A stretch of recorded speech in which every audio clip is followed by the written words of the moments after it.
Julian Rotter developed the concept of locus of control, which is a major aspect of personality. Rotter believed that there were two different types of locus of control: internal locus of control and external locus of control. An individual with a generalized expectancy that their actions lead to desired outcomes is considered to be an internal locus of control.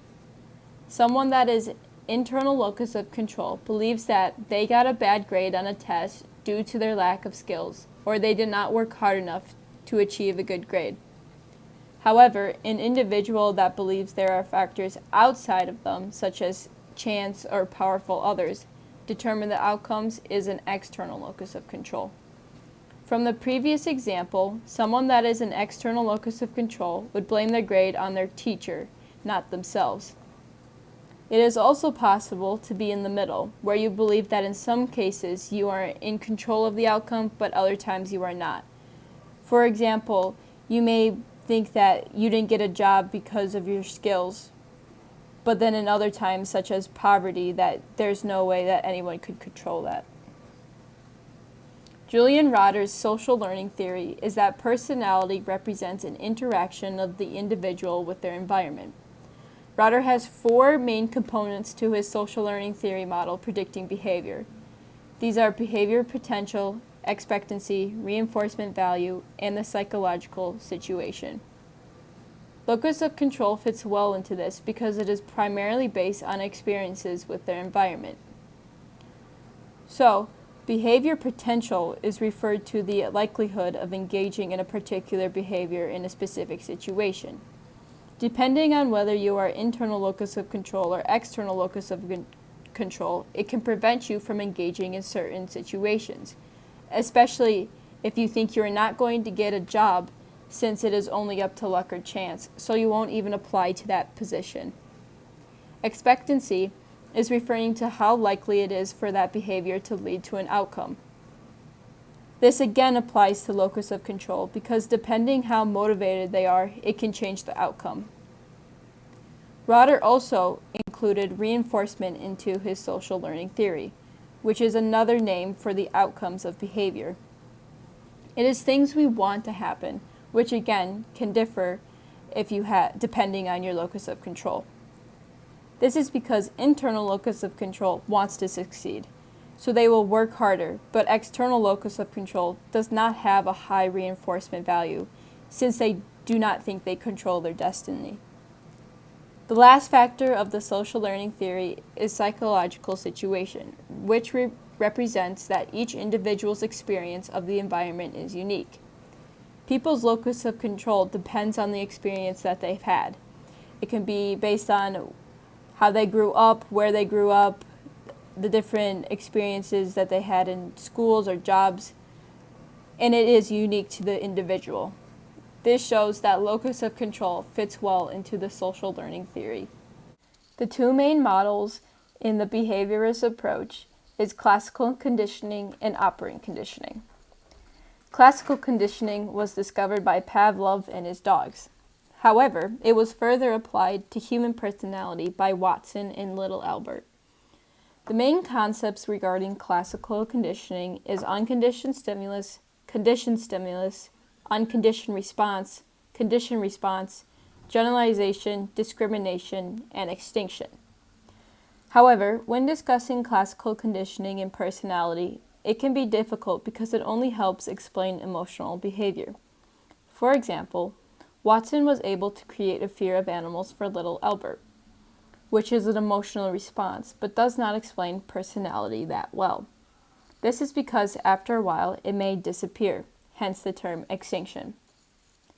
Classical conditioning can be used, though, to treat certain phobias, which may be beneficial in therapy and manipulating behavior, which then will result in a change in personality. Operant conditioning is different because it focuses on environmental consequences and how that predicts behavior. Skinner developed the terms positive reinforcement, positive punishment, and negative punishment. Behaviors were learned based on if the individual was rewarded or punished after an individual's behavior. The main difference between these two is that classical conditioning is based on involuntary response. For example, baby Albert would cry due to a common emotional response to a loud noise, so it was involuntary.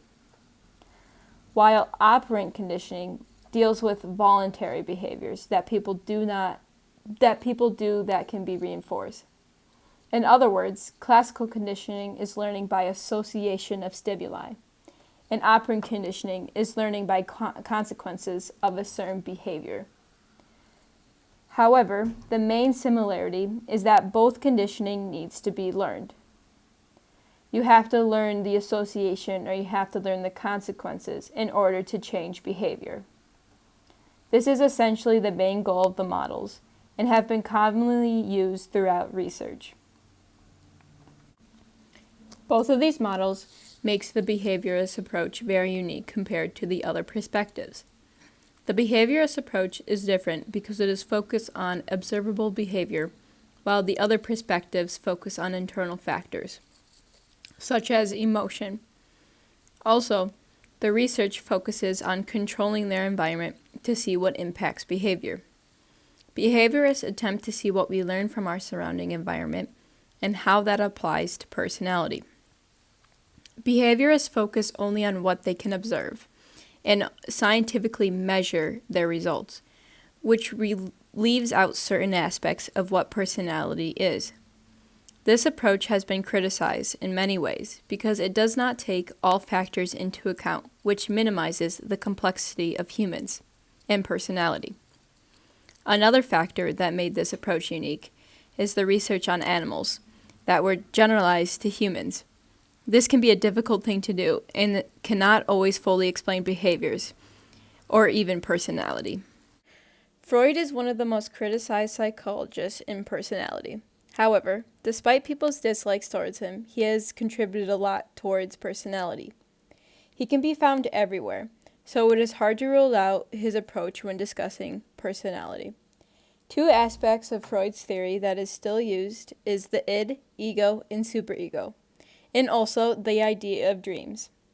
Freud put much focus on the unconscious and believed that who you are is hidden in parts of your mind that you don't have access to. These hidden parts make up who we are, and we do not have control over it.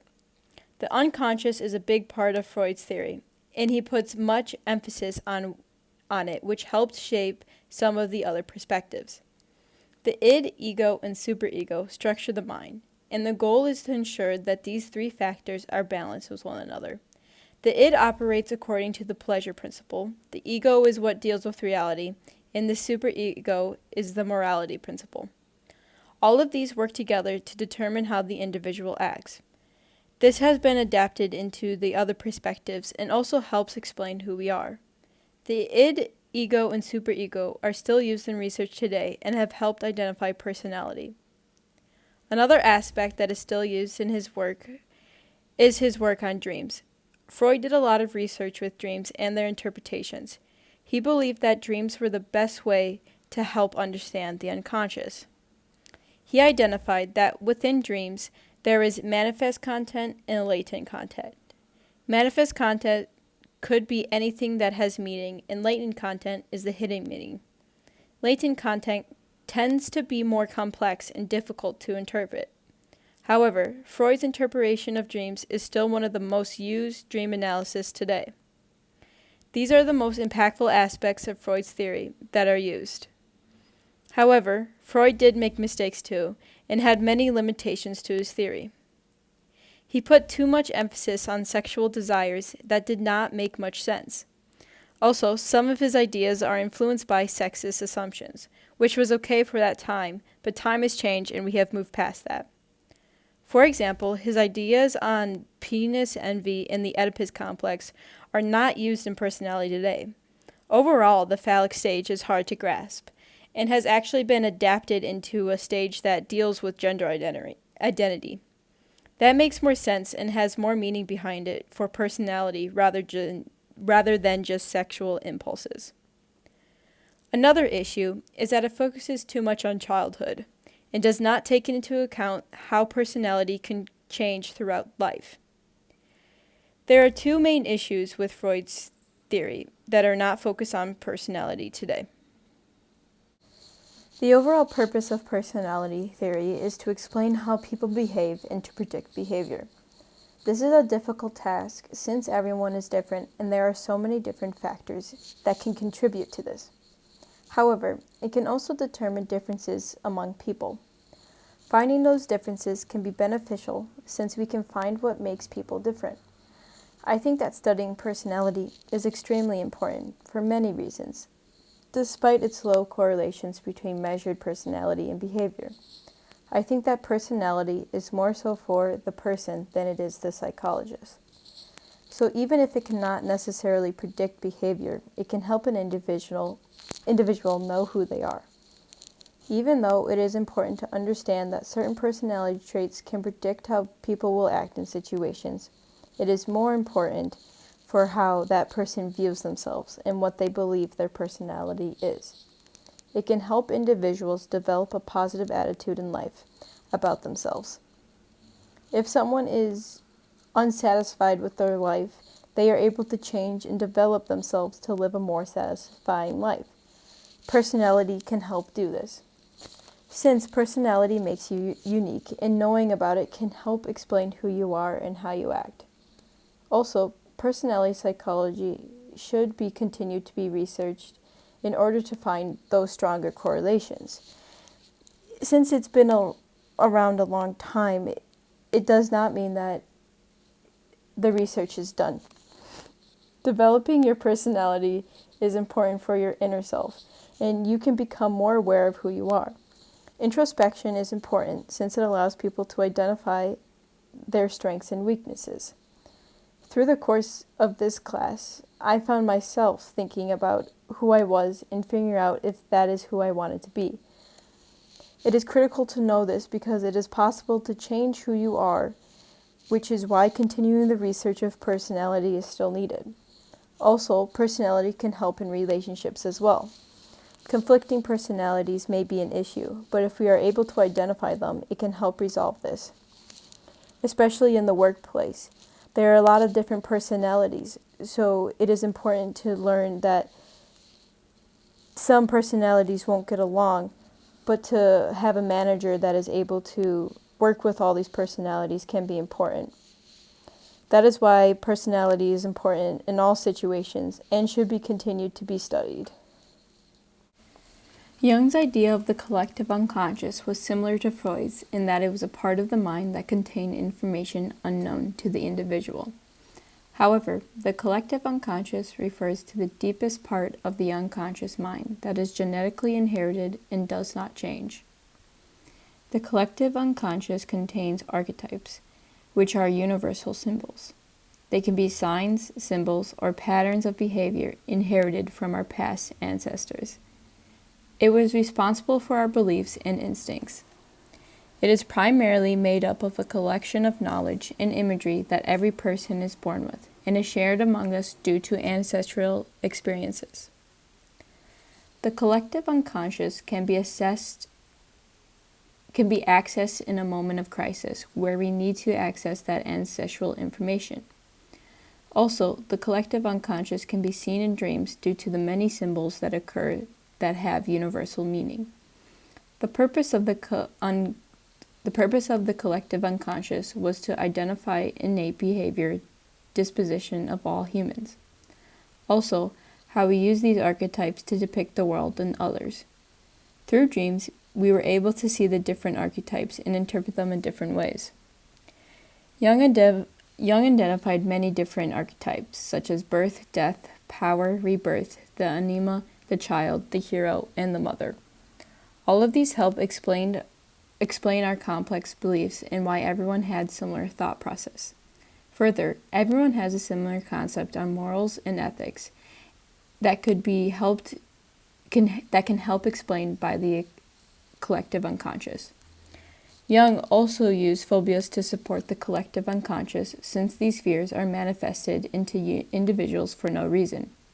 He argues that the collective unconscious is what causes fears such as the dark, loud noises, or blood. Jung's collective unconscious is truly fascinating when applied to personality because it states that we all have a similar disposition. However, I think that in some other theories, This would not fit well, since other theories discuss how individuals are different. We all have different ways of thinking and acting, so to believe that everyone shares a collective unconscious is hard to support. However, I think that the biological approach this may be applied, since we can see where we have similarities biologically. So we might see that this fits in that area of personality. Also, it is difficult to scientifically prove the collective unconscious, so it is not used as commonly as some of the other theories that are out there. But other than that, I think that the collective unconscious isn't used as often. However, it can still be applied to modern psychology.